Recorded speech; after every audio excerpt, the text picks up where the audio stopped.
Amigos míos, bienvenidos a bordo de este viaje de historias. Y hoy nos vamos a embarcar en una travesía que yo creo cambió la concepción del mundo, la historia de la humanidad y la percepción que de él tenemos a lo largo de la historia. Pero de esto vamos a hablar después de invitarlos para que compartan y comenten estos contenidos con sus amistades alrededor de una buena taza de café. Los invito a que se suscriban en mi canal de YouTube, que es Néstor Armando Alzate, y lógico, este es mi canal oficial. Recuerden también que tenemos a disposición de ustedes nuestra línea de WhatsApp 310-692-0672 y ahí ustedes me pueden enviar sus mensajes de audio o de texto haciéndome observaciones, críticas, sugerencias, lo que ustedes quieran.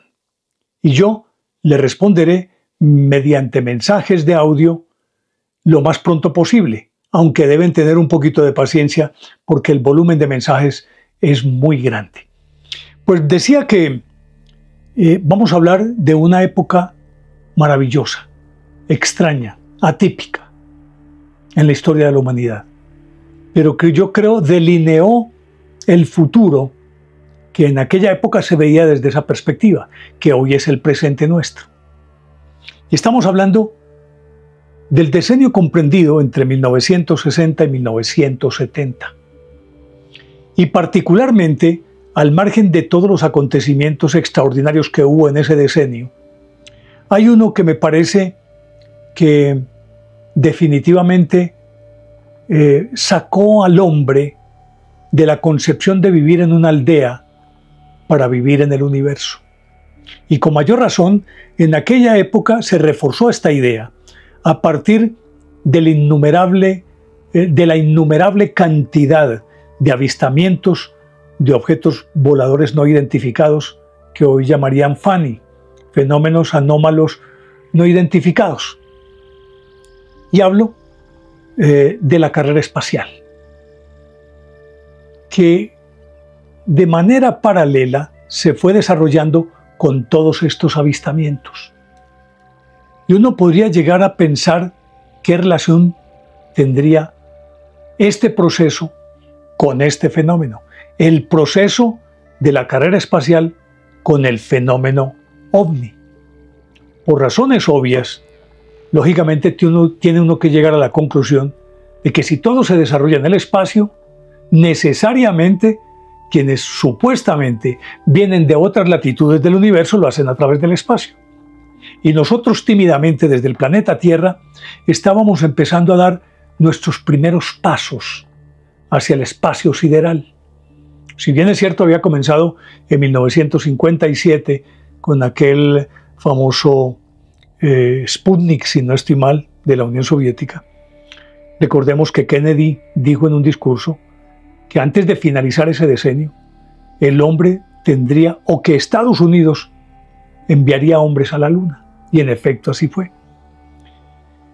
En todo este recorrido, regularmente hubo eventos en los que fueron vistos algunos objetos extraños por todos los astronautas a lo largo de toda esa carrera espacial. Y lógicamente que como ya se había constituido un sistema de descrédito del fenómeno OVNI, desde la lejana aparición, lejana diríamoslo para nosotros en el tiempo, pero muy cercano para ellos en aquella época, diría lejana en 1947, cuando Kenneth Arnold, sobrevolando Mount Rainier en Washington, descubrió aquello que llamó platillos volantes, que desde ese momento se podría decir que se inauguró la nueva época de los ovnis. Y durante todo el decenio del 50, muchos avistamientos, y en el 60 con mayor razón, ahora con un ingrediente agregado. Y era que como se estaba en la Guerra Fría, se confundía, muchas veces no se sabía si lo que se observaba era realmente un ovni o era algún ingenio tecnológicamente adelantado de una de las dos potencias que quería intimidar a la otra o hacerle creer a la otra que realmente estaba por encima. Sea como fuere, ahí estaba el fenómeno. Desde muy temprano en esta carrera, los astronautas en privado admitían que se habían encontrado con ovnis o UFOs que llamarían después, cuando ellos estaban en el espacio. Yo voy a hacer una especie de recopilación y obviamente que me tengo que remitir a textos que más allá de que yo los puedo resumir, quiero que sean muy fidedignos, que es lo que le da realmente la credibilidad. Yo tengo una muy buena cantidad de libros aquí que hablan sobre el fenómeno ovni de distintos autores y de todos ellos he ido recopilando un poco y me encuentro que aquellos astronautas que en privado hablaban, sus conversaciones se filtraban y por eso digo los tengo en muchos textos, pero voy a tomar solamente así rápidamente de dos y voy a leerlos para que se formen una idea exacta de lo que ocurría. Muy temprano, Gordon Cooper estaba convencido de que los ovnis existían por sus reiterados encuentros con ellos. Y en 1976, el 15 de agosto, en una entrevista que le concedió a Los Angeles Herald Examiner, decía textualmente: seres inteligentes procedentes de otros planetas están visitando nuestro mundo con la intención de entablar contacto con nosotros. En el curso de mis vuelos me he topado con diversas naves.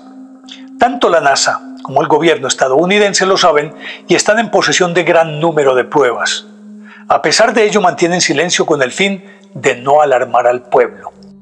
Lo decía Gordon Cooper, uno de los primeros astronautas en la historia de esta carrera espacial en Estados Unidos.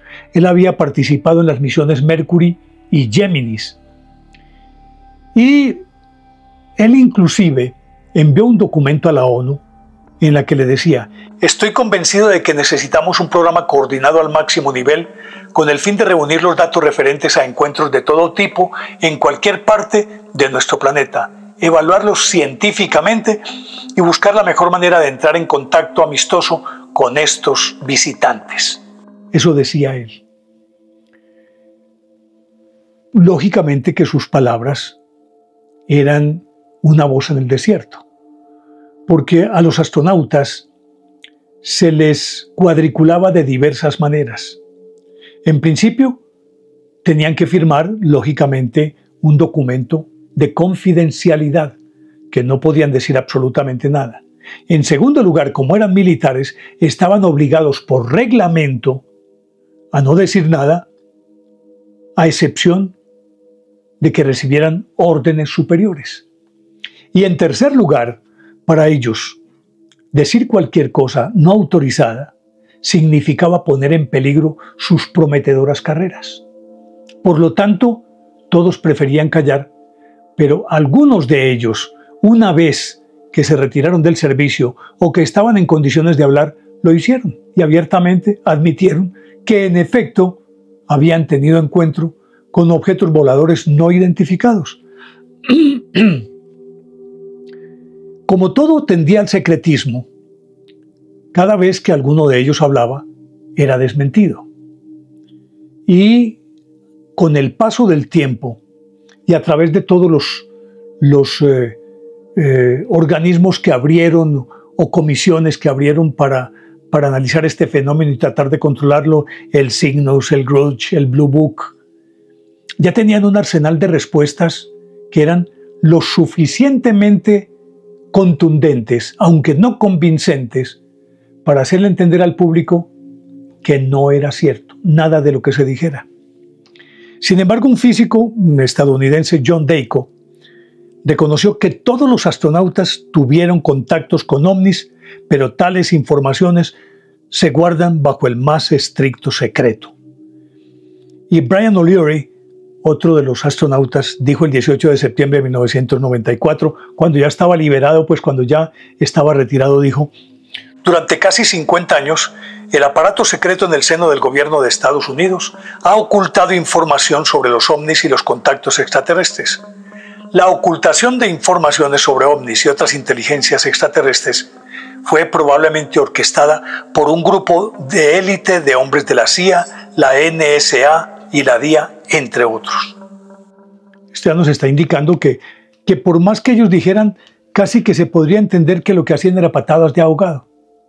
No tenían como otra alternativa y debían aguantarse o quedarse callados. En muchos de los casos, y cuando ya se tomó todo, es decir, se tomó toda la información, digamos, lo que se centralizó, se generalizó, se resumió. Muchos de ellos decían que eran, en principio, delirios, visiones o alucinaciones de los astronautas.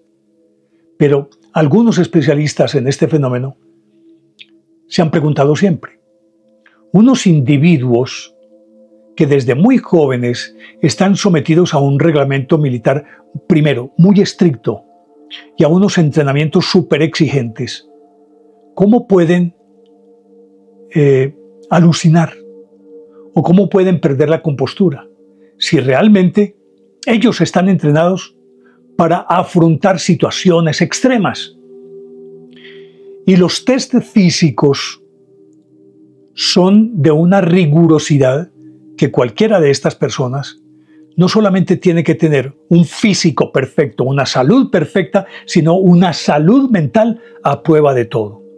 El equilibrio psicológico tiene que ser del más alto nivel y que lógicamente eso medido con tests de diversa índole les da la medida a sus superiores para corroborar si son aptos o no para estas misiones.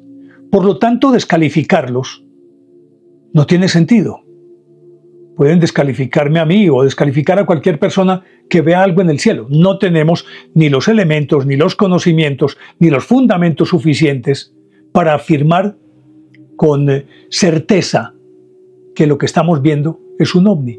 Ellos sí conocen todos los aparatos aéreos, conocen las velocidades, conocen los tipos de máquinas, las velocidades que pueden alcanzar. Han sido sometidos en aparatos de prueba a distintas situaciones extremas como espejismos,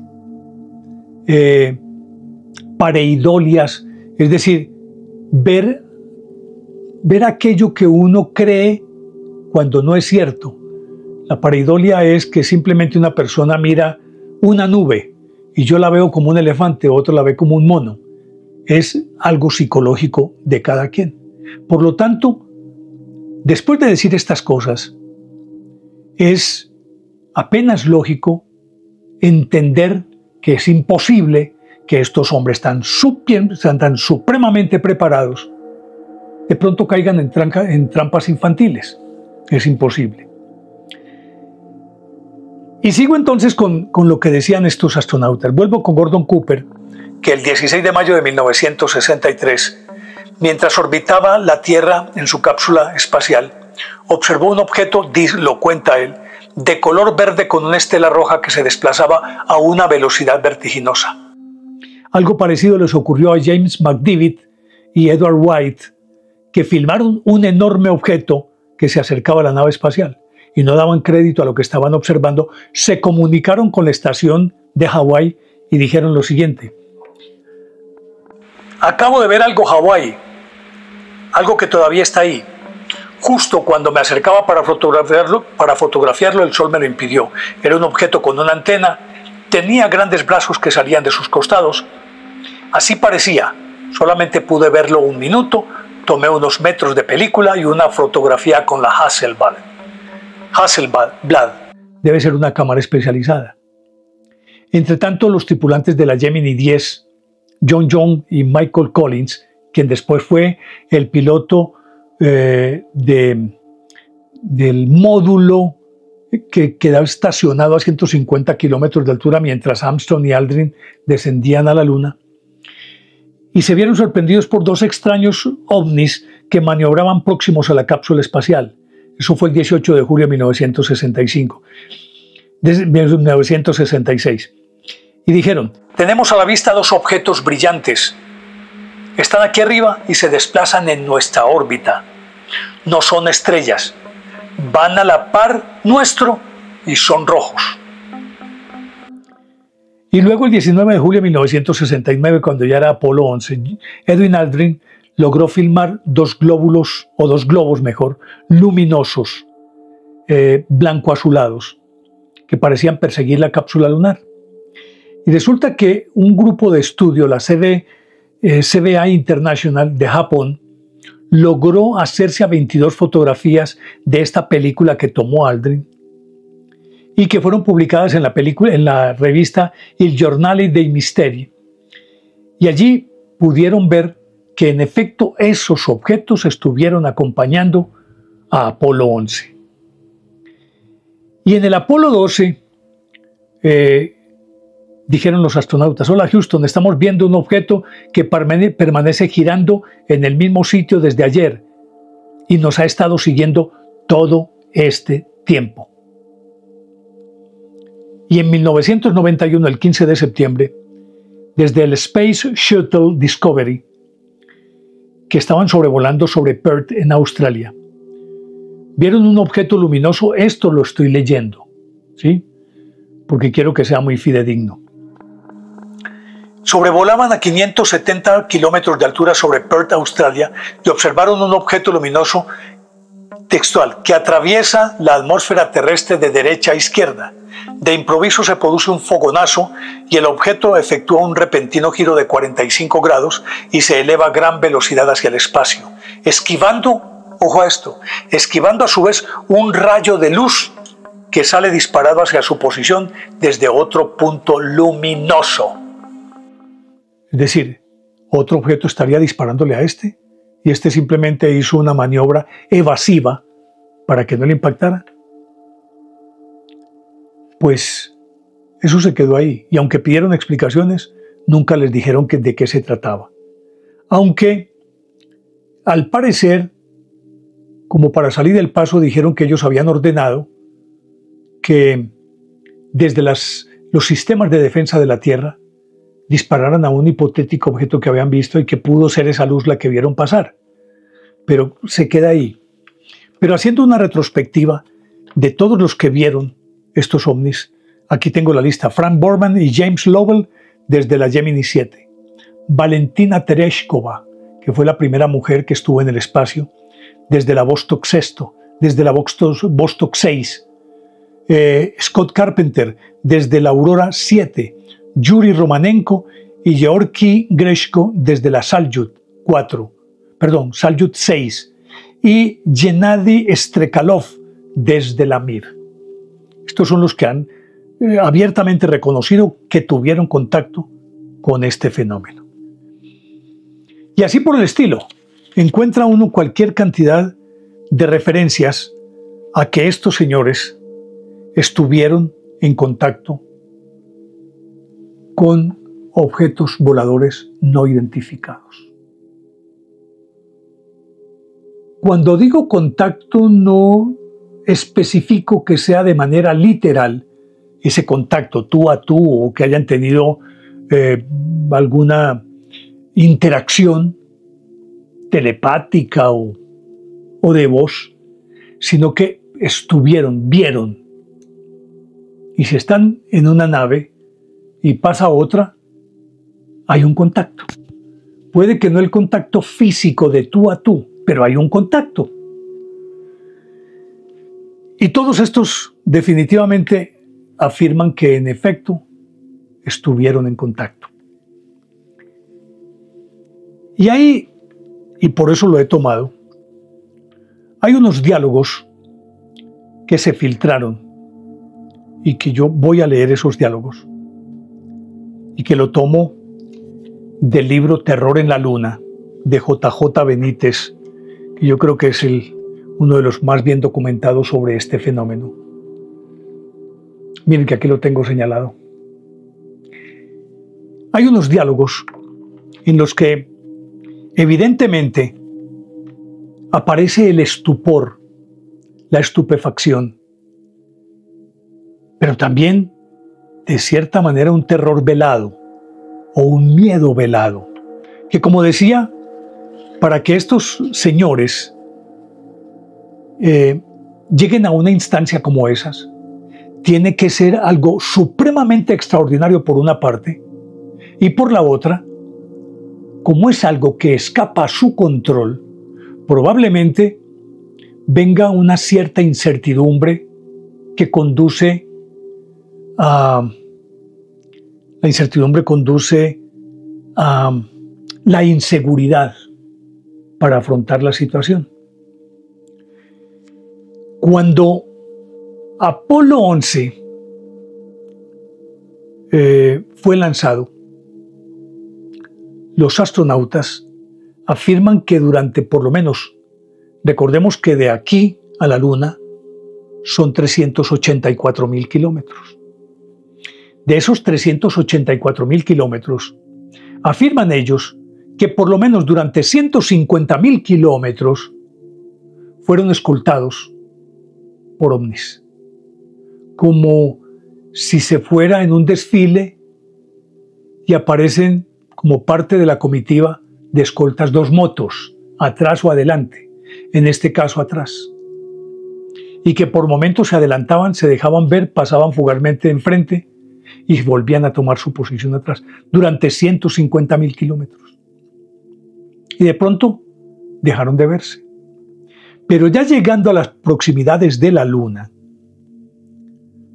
supongamos que estuvieron aquí 150.000 kilómetros. Luego, cuando llegaron a los 300.000 kilómetros,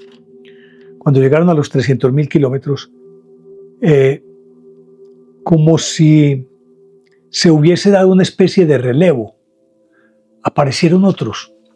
Y hay una descripción que es muy interesante y que tiene que ver con que, entre otras cosas, esto podría tomarse, esto que les voy a mostrar aquí de primera mano. Observen ustedes esa forma de nube que por momentos estaba de esa manera y momentos después parecía como si fuera una maleta abierta en forma de L. Esta misma nubosidad, por decirlo de alguna manera. Y cuando ellos regresaron, hubo una conversación entre Aldrin, Collins y Armstrong, los tres que tripularon Apolo 11.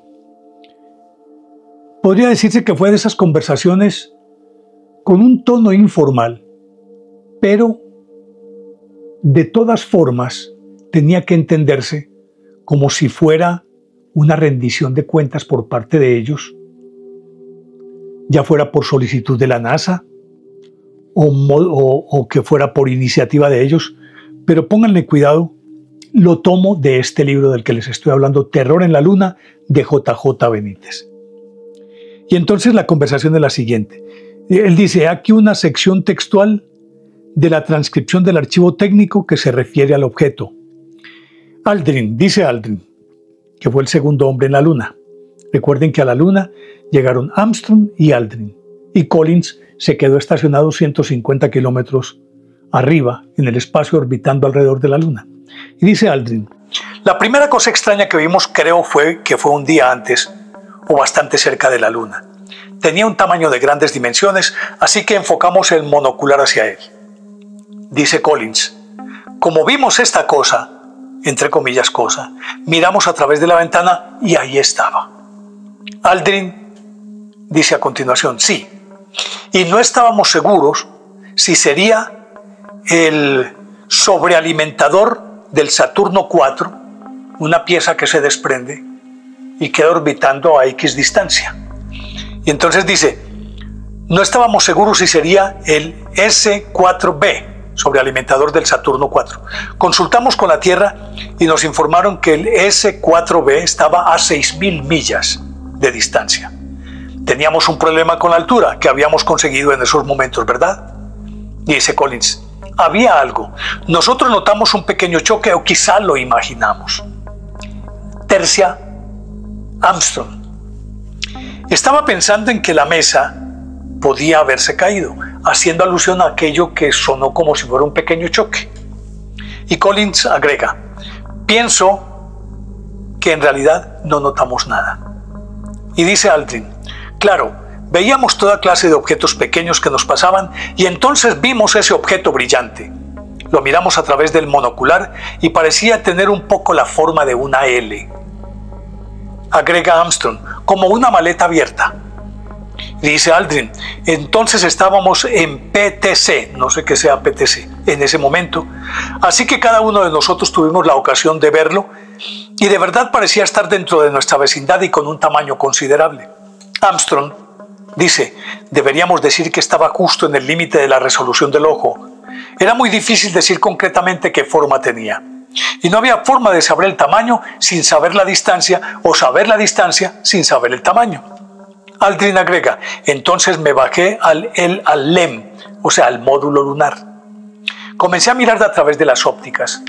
Estábamos un poco confusos porque con el sextante, un poco fuera de enfoque, lo que veíamos parecía cilíndrico. Y Armstrong agrega, o en realidad 2 anillos. Aldrin dice sí, y Collins no, parecía como un cilindro hueco. No me parecía como 2 anillos conectados. Se podía ver esta cosa balancearse. Cuando se dio la vuelta de perfil, se podía ver a través del interior. Era un cilindro hueco, pero si cambiaba el enfocamiento en el sextante, cambiaba y parecía como un libro abierto. Era realmente extraño. Y Aldrin agrega, pienso que no hay mucho que decir al respecto, sino que era un cilindro. Dejémoslo ahí. Esto fue lo que ellos dijeron en esa conversación informal. Pero lo que decía hace unos minutos, cuando estaban en la Luna,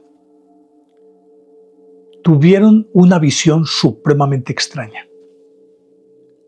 Que en principio, dicen, un radioaficionado japonés, que en ese momento tenía el equipo más potente del mundo, por decirlo de alguna manera, estaba escuchando todo lo que estaba ocurriendo. Se había robado la señal. Al parecer él grabó, pero después la NASA tuvo que mostrar este archivo. Y oigan que esta sí me parece supremamente crucial. Muy. Y por lo demás, aterrador, claro que sí. Estar en un mundo extraño al que se llega por primera vez, que por razones lógicas no se dimensiona qué es ni qué contiene. Cualquier cosa, por insignificante que parezca, puede ser un factor de desequilibrio para cualquier persona. Y entonces, estando allá, hubo un momento de una conversación que, como dije, ese radioaficionado parece que tomó el texto completo, inédito y textual. Y miren, hago aquí una introducción de JJ Benítez. Si hemos de creer en esas fuentes oficiosas que revelaron el asombroso acontecimiento, el texto íntegro de dicha conversación habría sido este. ¿Qué fue? ¿Qué diablos fue? Esto es lo único que querríamos saber. Estos tipos son enormes. Estos tipos son enormes, señor, dice la voz sumamente agitada. Son enormes.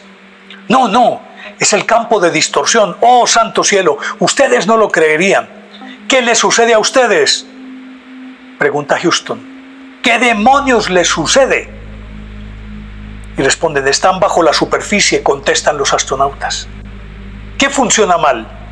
Palabras confusas. Y luego sigue. Control está llamando a Apolo 11. Control está llamando a Apolo 11. Roger. Roger quiere decir correcto, algo así por el estilo. Más calmados ya. Estamos más calmados ya. Estamos aquí bien, pero hemos descubierto algunos visitantes. Sí, han estado aquí durante cierto tiempo a juzgar por sus instalaciones. Misión Central habla, refute el último mensaje. Les estoy diciendo que aquí hay otras naves espaciales. Están una al lado de las otras en fila, del lado más alejado del borde del cráter. Y entonces, desde tierra le dicen, repita.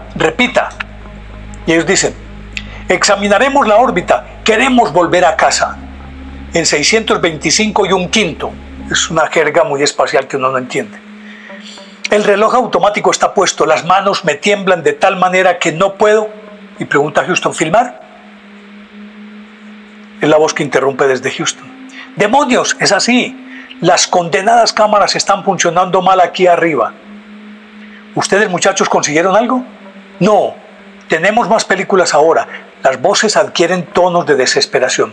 Tenemos 3 tomas de los ovnis o lo que fuera. Pueden haber velado la película.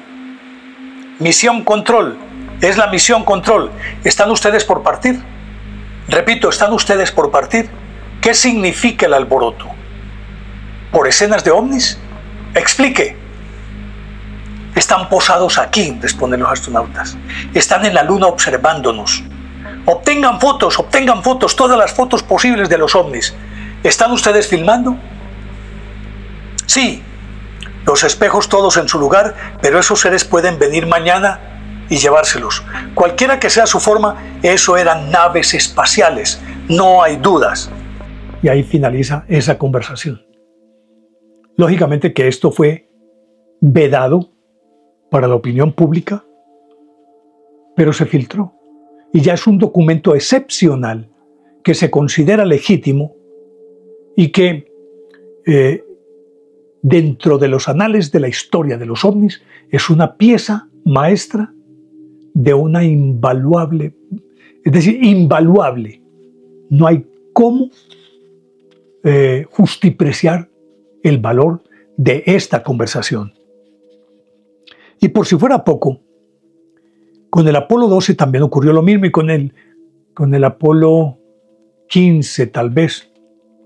Pero con Apolo 12, el 14 de noviembre de 1969, fue lanzado el Apolo 12 y lo estaban tripulando Richard Gordon, Charles Conrad y Alan Bean. Y se comunicaron con Houston estando ya arriba. Desde ayer, dice textualmente la voz, esto ya fue el 15 de noviembre, es decir, lo lanzaron el 14 y esto fue el 15 de noviembre. Y dice, desde ayer estamos siendo acompañados por otro objeto volante que vemos a través de nuestra escotilla cuando el ángulo de rotación es de 35 grados. ¿Qué puede ser? Más tarde se pudieron ver incluso 2 objetos, uno delante y otro atrás de la cápsula, como si se tratase, como en el caso de Apolo 11, como escoltas, como sendos motoristas que iban acompañándonos. Pues después de ver todo esto y de escuchar estas voces, uno necesariamente tiene que llegar a la conclusión de que en efecto tuvo que haber alguna interacción. No digamos comunicación en el sentido estricto de la palabra, pero sí comunicación visual. Con FANIS, fenómenos anómalos no identificados, u ovnis, o UFOs, como los quieran llamar. Pero que estuvieron ahí, estuvieron. Que se dieron, se dieron. Que naturalmente después de una conversación, de la conversación de los astronautas de Apolo 11 con Houston, la que acabo de leer, se desarrollaron cualquier cantidad de teorías en torno a que en la Luna habría no solamente instalaciones de bases, sino que habría, digámoslo, tripulaciones tal vez, visitantes, gente que vivía en la Luna. Naturalmente no eran humanos, tenían que proceder de otro lado, porque, por lo que sabemos y por antecedentes, antes de Armstrong, nadie procedente del planeta Tierra había pisado la Luna. Por lo tanto, tenían que provenir de algún otro lado del universo. Entonces, y ahí yo creo que la otra vez estuve hablando sobre esto en algún capítulo, que se podían ver puentes en la Luna, se podían ver pirámides, edificaciones, que muchos científicos trataban de explicarlo todo con el juego de luces y de sombras y la rotación de la Luna y aquella concepción de pareidolia de quienes miran, que ven lo que quieren ver. Porque regularmente todas estas estructuras estaban y de pronto al poco tiempo desaparecían. Pero era tal la fidelidad de lo que se veía que no dejaba lugar a dudas de que en efecto fueran instalaciones hechas por una inteligencia superior en la Luna, que no podían formar parte de los accidentes naturales de la Luna, No, tenían que haber sido construidas por una inteligencia superior, por su simetría, la geometría, las estructuras, que por muy caprichosa que sea la naturaleza, no puede llegar a esculpir de tal manera estructuras como estas. Y mucho menos en donde no hay viento y por lo tanto no hay erosión. ¿Qué se hacían estas estructuras? ¿Quién las construyó? ¿Quién las destruyó? Eso ya es algo que definitivamente todavía no tiene respuestas. Simple y llanamente, quiero rematar con una entrevista que le hicieron a JJ Benítez y que él habla del mirlo rojo, digámoslo, una persona que desde dentro de la NASA le contó un montón de cosas, y voy a destacar solamente una. Que este señor le mostró fotos a JJ, pero obviamente que no se las dejó llevar. Y dice JJ, esta fue la verdad, la única y secreta verdad. Aquel 21 de julio de 1969, Armstrong y Aldrin se alejaron escasos metros del módulo filmando esta increíble construcción. Esta película de 14 minutos jamás fue difundida por la NASA. Mirlo Rojo fue uno de los pocos norteamericanos que tuvo acceso a ella. Edificios en ruinas, edificios aparentemente de una gran antigüedad. ¿Pero quién los había levantado? ¿Nosotros los humanos? Obviamente no. Solo quedaba una respuesta.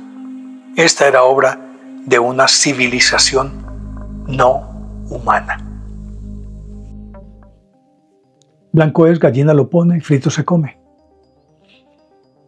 Es tan contundente todo esto que definitivamente no hay argumentos lo suficientemente consistentes para descalificar el hecho de que, primero, existan extraterrestres, segundo, hubieran estado, vea quien llegó a decirme que ya estamos terminando, que para descalificar la existencia de estos artilugios y por ende la existencia de quienes los tripulan.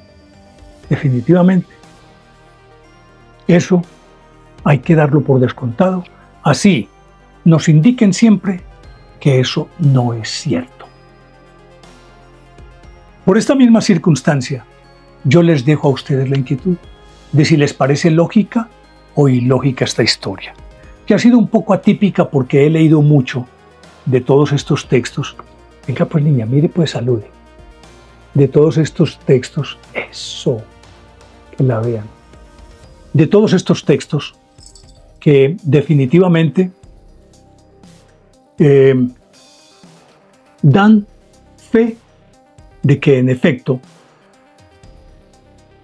quiérase que no, tienen que existir los extraterrestres. Y quiérase que no, han interactuado con nosotros. Ahí lo dejo. Y por cierto, lógicamente les planteo la inquietud. ¿Les parece lógica o ilógica esta historia? Son ustedes quienes deciden. Y los espero en el próximo viaje de historias, que con seguridad va a ser fascinante. Chao.